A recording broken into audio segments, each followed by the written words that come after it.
ธอไม่รักแค่พูดตรงๆไม่มีเหตุผลที่เธอจะยื้อกันไปจะได้รู้ว่าผลสุดท้ายฉันตาย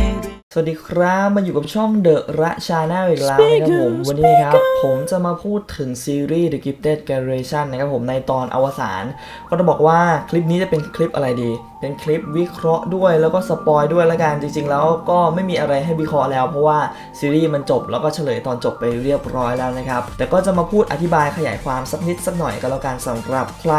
ที่อาจจะแบบว่าปมตรงนี้ตรงนั้นมันยังไม่ได้คลายอะไรอย่างนี้สำหรับคนที่ยังไม่รู้นะหรือถ้าผมพูดอะไรผิดไปตรงไหนก็ต้องขออภัยไว้ด้วยละกันนะครับใน EP นี้นะครับผมนอกเหนือจากเรื่องราวตอนจบที่เราได้รับทราบแล้วเราก็จะมีการเห็นการพัฒนาการของศักยภาพของแปงนะครับที่ใช้กับผอ.สุพจน์เนี่ยได้ตลอดเวลาที่ผ่านมาในซีซั่นแรกเราจะได้รู้ว่าคนที่มีศักยภาพเดียวกันเนี่ยไม่สามารถใช้ด้วยกันได้นะครับผมแต่ว่าตอนจบเนี่ยเราเห็นว่าแปงใช้กับผอ.สุพจน์ได้เนื่องจากผอ.เนี่ยมีความกลัวก็เลยทำให้ศักยภาพของเขาเนี่ยไม่สามารถใช้งานได้นะครับและแปงก็เลยใช้ศักยภาพของตัวเองเนี่ยให้ผอ.เนี่ยยอมรับผิดทุกสิ่งทุกอย่างแล้วก็มอบตัวซะนะครับผมจะขอไปสรุปมินิซีรีส์เรื่องอุ่นไอเลิฟก่อนละกันนะแล้วผมก็จะทำการสปอยในฉากสุดท้ายของตอนจบนะครับผมแล้วก็วิเคราะห์ไปด้วยนะครับผมต่อจากมินิซีรีส์อุ่นไอเลิฟละกันนะหลังจากที่หยิมสามารถสร้างหิมะเนี่ยให้รุ่นพี่ได้เห็นนะครับผมหยิมเนี่ยก็ถามรุ่นพี่ว่าจำได้ไหมถ้าหนูสร้างหิมะได้เนี่ยแล้วพี่จะรักหนูแต่รุ่นพี่เนี่ยกลับขำออกมานะครับผมแล้วก็บอกกับหยิมว่าฉันเนี่ยนะจะรักคนอย่างเธอฉันหมายถึงว่ามันไม่มีวันเป็นไปได้ฉันจะไปรักฆาตกรอย่างเธอได้ยังไงฉันว่าเธอเนี่ยเอาเงินที่ไปสร้างหิมะปลอมๆเนี่ยมาจ่ายค่าเสียหายที่ทำให้ลูกๆฉันต้องตายดีกว่าสักพักหนึ่งนะครับผมเพื่อนของหยิมเนี่ยก็เข้ามาแล้วก็เหมือนจะเข้าไปต่อยรุ่นพี่เลยแล้วก็ต่อว่ารุ่นพี่นะครับผมว่าเขาเนี่ยไม่เห็นค่าหยิมเลยหยิมเนี่ยพยายามทำทุกอย่างแม้กระทั่งทนร้อนทนหนาวนะครับไอ้รุ่นพี่เนี่ยก็ยอมแล้วก็บอกว่าจะไปฟ้องอาจารย์ฝ่ายปกครองแล้วก็ออกไปเลยนะครับตัวของเพื่อนของหยิมเนี่ยก็บอกกับหยิมว่านี่แกไปชอบไอ้คนเพี้ยนๆอย่างนั้นได้ยังไงถ้าแกจะชอบใครสักคนเนี่ยมันก็ควรเป็นคนแบบฉันหรือเปล่าหรือเป็นคนที่ดีกว่าไอ้นั่นน่ะเหมือนเขาลืมตัวนะครับหยิมก็เลยบอกว่านี่แกรู้สึกอะไรกับเรากันแน่และหยิมก็สร้างความร้อนขึ้นมานะครับผมทำให้เพื่อนของเขาเนี่ยรู้ว่าหยิมเนี่ยเขินและเพื่อนของหยิมเนี่ยก็บอกว่าแกยังไม่รู้อีกหรอและทั้งคู่ก็ได้ลงเอยกันนะครับหยิมก็เลยทิ้งท้ายไปว่าเราควรอยู่กับคนที่เราเนี่ยอยู่ด้วยและสบายใจมากที่สุดนะครับผมโอเคก็จบลงอย่างแฮปปี้เอนดิ้งนะครับต่อจากนี้จะเป็นการสปอยใน EP ที่13แล้วก็จะวิเคราะห์สอดแทรกไปด้วยนะครับผมหลังจากสปอยจบแล้วจะขอพูดว่าซีรีส์เรื่องนี้เนี่ยจะสามารถไปต่อในซีซั่น3ได้หรือเปล่าแต่ถ้าไปต่อเนี่ยโหมันจะยิ่งใหญ่มากเดี๋ยวเราไปฟังสปอยก่อนละกันแล้วค่อยไปพูดคุยกันนะครับหลังจากที่เกรซเนี่ยที่พี่ซายเจริญบุระเป็นเกรซในอนาคตเนี่ยอยู่ในร่างของเกรซแล้วก็มาบอกกับทุกคนนะครับผมว่าทางเลือกที่ดีที่สุดณตอนนี้เนี่ยก็คือการให้กระทรวงเนี่ยยุติการสร้างเด็กกิฟต์ซะไม่ต้องสร้างเด็กกิฟต์เพิ่มแล้วก็ทำลายนี้เองเนี่ยไปให้หมดแต่ทั้งครูปอมและเพื่อนๆทุกคนรวมถึงแปงเนี่ยมองว่าการทำแบบนั้นนะครับผมมันไม่ได้ช่วยแก้ไขเกี่ยวกับความเหลื่อมล้ำทางด้านสังคมได้เลยนะครับเหมือนมันเป็นการปิดเสรีภาพเนี่ยสำหรับคนที่อยากมีศักยภาพแต่ก็ไม่มีเหมือนมีเพียงแค่พวกเขาเท่านั้นที่มีสิทธิพิเศษที่จะได้เป็นเด็กกิฟต์นะครับแปงเนี่ยเลยไม่เห็นด้วยนะครับแปงเนี่ยเลยบอกว่ามันต้องมีทางเลือกอื่นซึ่งเกรซเนี่ยก็ยังยืนยันนะครับว่าต้องยุติโครงการสร้างเด็กกิฟต์เท่านั้นนะครับผมแต่แปงเนี่ยเขาก็บอกว่างั้นเราก็ทำให้ทุกคนเนี่ยกลายเป็นเด็กกิฟต์ให้หมดเลยซึ่งก็ทำให้ทุกคนเนี่ยงงมากนะผมว่าเด็กกิฟต์มันจะเป็นทุกคนได้ยังไงแปงก็เลยหันไปถามครูปอมนะครับเกี่ยวกับความลับของผอ.ที่ผอ.เนี่ยปิดบังมาตลอดเกี่ยวกับเรื่องคลื่นเสียงที่สามารถปลุกศักยภาพนะครับเพราะตอนที่ผอ.เนี่ยปลุกศักยภาพของเกรซแปงเนี่ยอยู่ในนั้นด้วยซึ่งผอ.ใช้คลื่นความถี่นะครับผมตั้งแต่ดั้งเดิมตั้งแต่ที่เขาเนี่ยคิดขึ้นมาเริ่มต้นเลยนะครับและทำให้ศักยภาพของเกรซเนี่ยตื่นตัวได้อย่างเต็มที่นะครับผมเป็นการกระตุ้นศักยภาพอย่างเต็มที่ครูปอมเผยความลับเกี่ยวกับผอ.นะครับผมว่าคลื่นความถี่เนี่ยที่ใช้ปลุกศักยภาพที่ทุกคนเนี่ยได้ยินกันเป็นเพียงแค่คลื่นเสียงที่ถูกลดความถี่ลงเท่านั้นแต่จริงๆแล้วคลื่นเสียงแบบดั้งเดิมเนี่ยเป็นคลื่นเสียงที่มีความถี่รุนแรงมากนะครับผมสามารถกระตุ้นได้แม้กระทั่งคนธรรมดาและในฉากนี้เราก็จะเห็นทุกคนนะครับผมปวดหัวในห้องเนี่ยปวดหัวหมดเลยหลังจากได้ยินคลื่นเสียงที่เป็นต้นฉบับนะครับรวมถึงกรด้วยใน EP ก่อนเราจะเห็นว่ากรถูกลบศักยภาพไปแล้วเรียบร้อยแต่เขายังได้ยินอยู่นะครับผมเพราะว่าทุกคนตอนนี้สามารถได้ยินแล้วทำให้เราได้รู้ว่าต่อให้กรจะถูกลบศักยภาพไปแล้วเขาก็สามารถถูกปลุกกลับขึ้นมาใหม่ได้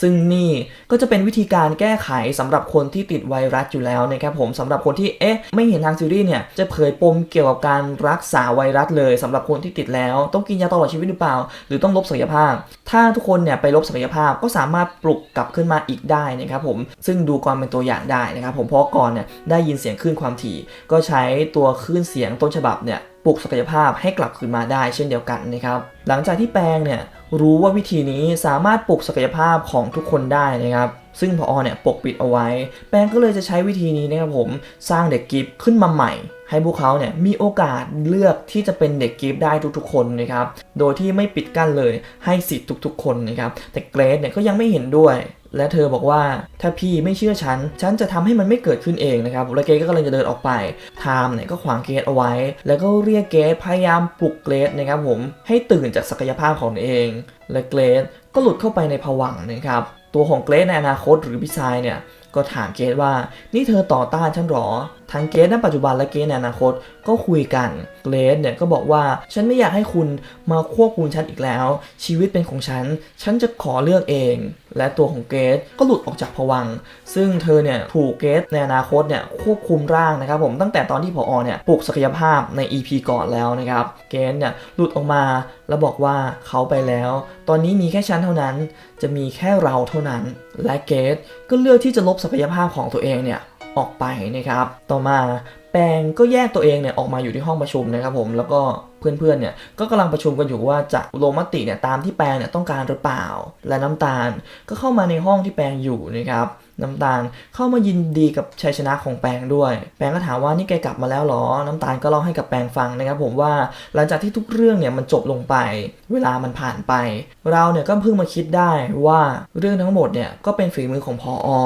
ไม่ว่าจะเป็นเรื่องที่น้ำตาลเนี่ยต้องไปอยู่ที่ต่างประเทศผอ.เนี่ยใช้ศักยภาพกับแม่ของน้ำตาลให้พาน้ำตาลเนี่ยไปอยู่ที่ต่างประเทศซึ่งผอ.รู้ดีว่าศักยภาพของน้ำตาลเนี่ยมีผลต่ออดีตของผอ.